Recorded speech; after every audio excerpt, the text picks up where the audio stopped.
Great, welcome everyone to panel 3 regarding subrecipient monitoring. I'm joined again today by Kim Moreland with the University of Wisconsin, Kraus with the state of Illinois, and Merril Oliver with the state of Maryland. So welcome again, ladies. We were just earlier talking about the importance of the subrecipient and contractor determination and how if you determine something as a subrecipient, it invokes additional requirements, and one of those is subrecipient monitoring responsibilities.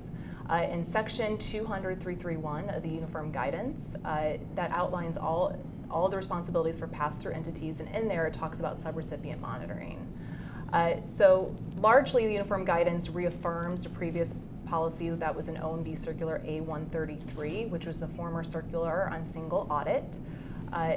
It is very beneficial that these responsibilities are outlined in the post-award section of the Uniform Guidance because it brings these requirements more to the forefront. And generally, the Uniform Guidance allows recipients to take a risk-based approach when approaching subrecipient monitoring, and this is based on an initial risk evaluation that the pass-through entity makes to determine the risk of subrecipient noncompliance with an award.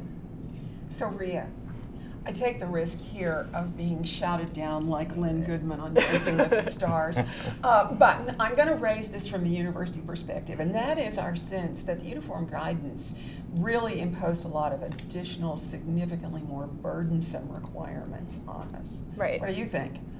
So from an OMB policy perspective, and I think from a counsel and financial assistance reform perspective, that was not the intent of the Uniform Guidance, and it largely reaffirms the previous policy that was an OMB Circular A133, as I just mentioned, and in fact it introduces additional flexibilities because it specifically allows for a risk-based approach to monitoring.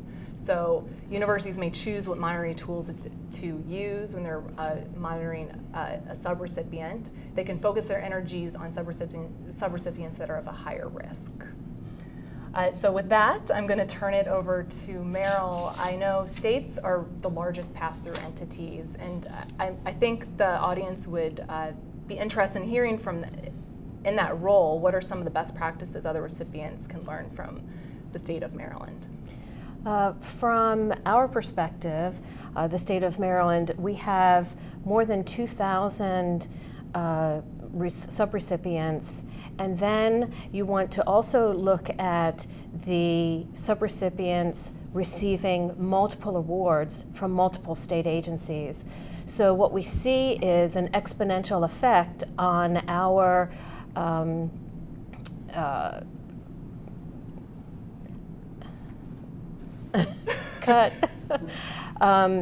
on our requirement to perform subrecipient monitoring. So what we did a number of years ago was work with the Association of Government Accountants to create a risk-based assessment tool to hand out not just to our subrecipients so that they could perform a self-evaluation, but all of our state agencies for them to use in their risk-based approach to awarding their grants as well as monitoring those grants. It takes you through the financial as well as the programmatic assessment for that subrecipient.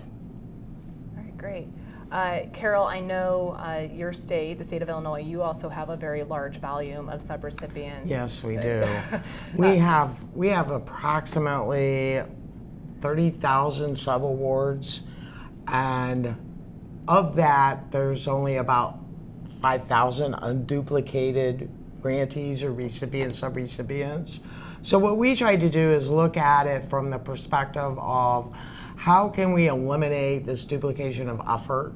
What can we do? So we too came up with a uniform fiscal administrative risk assessment tool. We happened to look at the one that you created and use some of the same questions. But what we did is we tried to identify different business processes that no matter what you do in administering grants, you're required to do. And we looked and we centralized some of those, including this fiscal administrative risk assessment. It's all automated on a tool.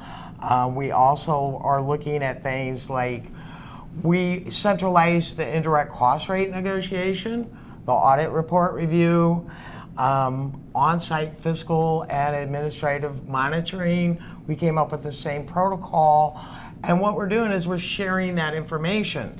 So instead of doing it over and over and over, we're doing it once and we're sharing it with all the other state grant-making agencies who have duplicate grantees. So when a grantee has a grant with multiple agencies, we have defined some of those to do it once.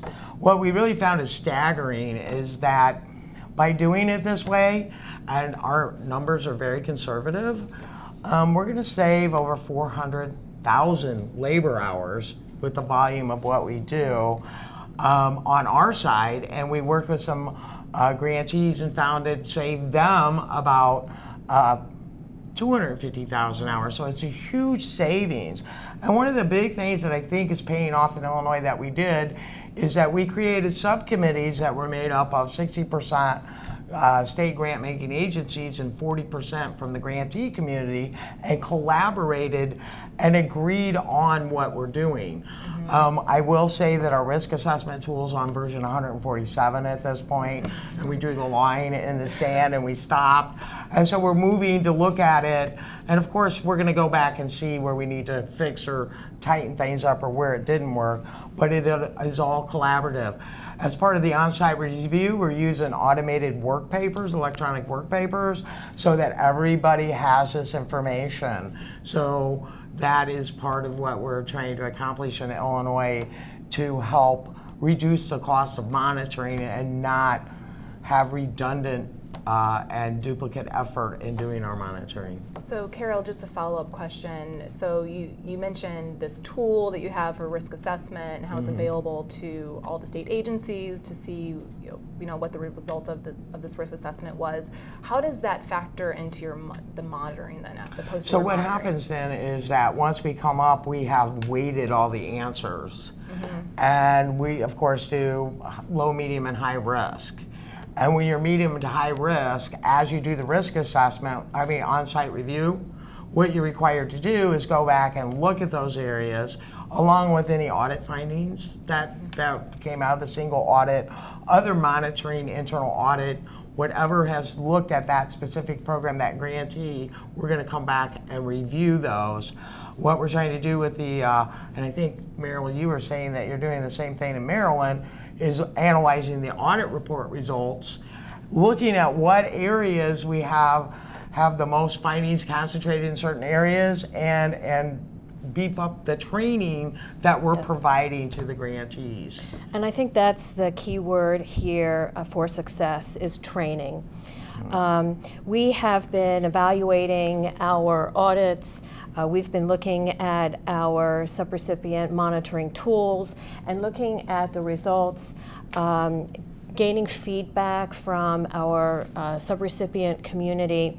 And one of our major successes in Maryland is our annual Governor's Grants Training Conference. We're really proud of the fact that not only do we have attendees from across the state of Maryland at all sector levels, but we also have management in general with sub-recipients in professionalizing grants management. Yes, and I have been on your website and I've seen your training. Our website too has about 15 different areas with training, and it's been very beneficial to both our grantees as well as our state staff who administer grants. So I agree with you, it's key to ensuring compliance with these requirements. So this is a very strange role for me. I am never the smallest entity in the room, but today, sitting beside two states, I might be. But I'm still going to mention a couple of things on the university side. One is that at the University of Wisconsin in Madison, we are very aware of how much burden it is to collect all of this information and document it. And so we have built over the last couple of years a sub-award repository, and that includes information, it's in the hundreds of data elements, on every entity to whom we are considering giving funding. As part of that, we do a fairly lengthy risk assessment. But that's where we get tripped up, and I know you're waiting for me to say the magic phrase, safe harbor. But we are, in fact, hoping still that there might be some give on this. We do at Wisconsin a little over 1,000 subawards in a year. 67% of those go to other research universities. What that translates into is that those are entities who received funds directly from the federal government in fairly large amounts. They have been subject to a single audit, and they are not debarred or suspended. We would also look to see, of course, if they have significant audit findings. But together, the lengthy data elements on that subset is a time-consuming exercise. And that was why we did perhaps a smaller version of what your states have done, and that is we've created this repository. In phase one, it's available only to people in my office who are issuing subawards and making contractor determinations, recording it in a portal, capturing all of these data elements, evaluating the risk based on a point system we set up, and then determining what special terms and conditions might need to go into an agreement with our subrecipients, and if special monitoring activities are needed. That is then part of a larger university effort. Again, I keep mentioning the Federal Demonstration Partnership, but it's very worthwhile. They have just initiated something called the Sub-Award Clearinghouse. The initial phase has 40 universities participating. By August 15th, that number will be up to 80. It will eventually be open to the entire 154 FDP institutions, and there's consideration of taking it beyond that. But it would be a national repository of roughly 150 data elements on each entity who has been a subaward and is part of the Federal Demonstration Partnership.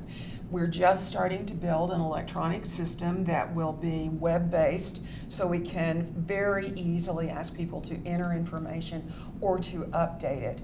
It, like the Wisconsin system, will be date stamped, so we'll know the last time someone did an update and looked at it.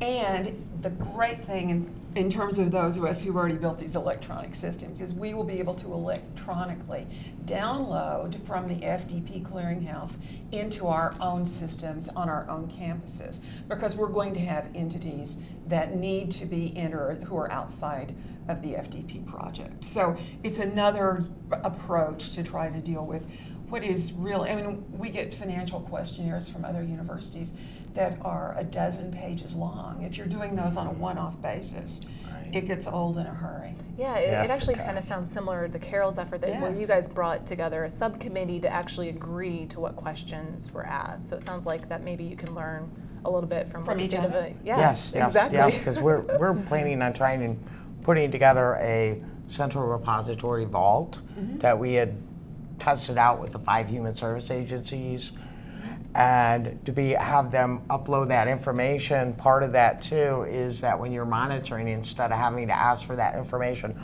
over and over and over, it gets uploaded once and you can do it. So we could learn a lot from what you're doing. We're as happy well. to share. This, I'll just say quickly, this started with the Public Health Service financial conflict of interest requirements that came down in, I think, 2012. And there was a clearinghouse set up by the FDP for that. And it started with 100 of the universities who belong. Now there are almost 800 institutions who are submitting data. Because it's right there, we can look at it, we can take a screenshot if necessary. So these things tend to be very helpful. All right, great. Go ahead, Merril. And with further development on these subrecipient monitoring tools, the Association of Government Accountants and OMB is putting together a work group to update the subrecipient monitoring tool. So it'll be continually evolving. Right. So collaborating with the states and the universities. So we'll be posting that shortly.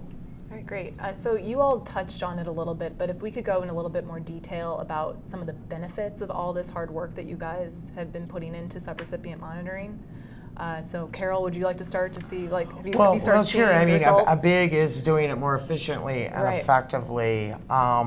We also developed a grantee portal. We have to do the registration.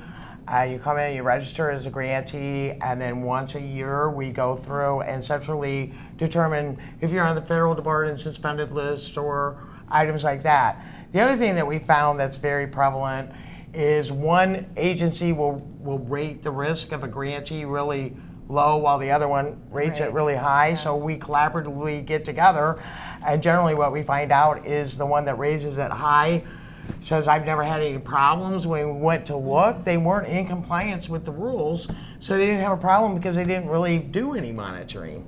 So we've been working on ironing it out, but I think the key is sharing the information. It's much more efficient and effective, and it allows you to pull out the intent, I believe, of what the circular was, is instead of having hard rules across the board, let's do it on a case-by-case basis on a risk-based approach. And what we have used to evaluate our performance is the tool that the federal government has given us. It's the single audit. And so when we look at our audit findings in the state of Maryland, we have significantly reduced our audit findings around sub-recipient management and sub-recipient monitoring. We also have over the past year, reduced our audit findings to a ratio of less than 1 finding per $1 billion expended. So we're really proud of the fact that our training has been paying off, our constant communication with our grantee community, as well as our collaboration with professional associations and organizations in this topic area. Sometimes I think there are benefits to being part of the state of Maryland because you have such immediate access to government sources. Then other times I think perhaps that's not always a good thing. But you seem to be using it well. Yes, so we really in Maryland do take advantage of our proximity to Washington. But on the flip side of that, Washington takes advantage of its proximity to the state of Maryland, and that it's a quick half an hour drive to come to our state facilities and perform their audits. So yes, it is. We view in Maryland our relationship with our federal partners as just that. It's a partnership. And with our grantees, it's a partnership. So really working with our tools and training everyone across the continuum has been beneficial in the state of Maryland. And I am in total agreement with Maryland, because we feel in Illinois, if we don't train our grantees, we don't let them know what their roles and responsibilities are and what's expected, if they're not successful, neither are we, Right, since we that's pass a lot of that money through. So we hold training in high level, that we think that's a big key to our success in carrying this out. Great. Is the mechanism you use, so let me just back up for a second. Universities tend to band together. Rhea and Gil often have to deal with us to find the commonalities and then try to address those. And we do that through organizations like FDP or the Council on Governmental Relations. Is there an organization where states do that same thing? I would say that there isn't a specific organization for states, but there are multiple professional associations where state government, auditors, accountants, et cetera, come together. The National Grants Management Association come together to really share best practices and knowledge points. Maybe we should start one. Yes. All right. So Okay. with that, thank you, ladies, for joining me again on this panel. Just a reminder that a lot of the tools that they mentioned will actually be available online on the COFAR website along with this webcast posting. So thank you. Thank you. Thank you. Thank you.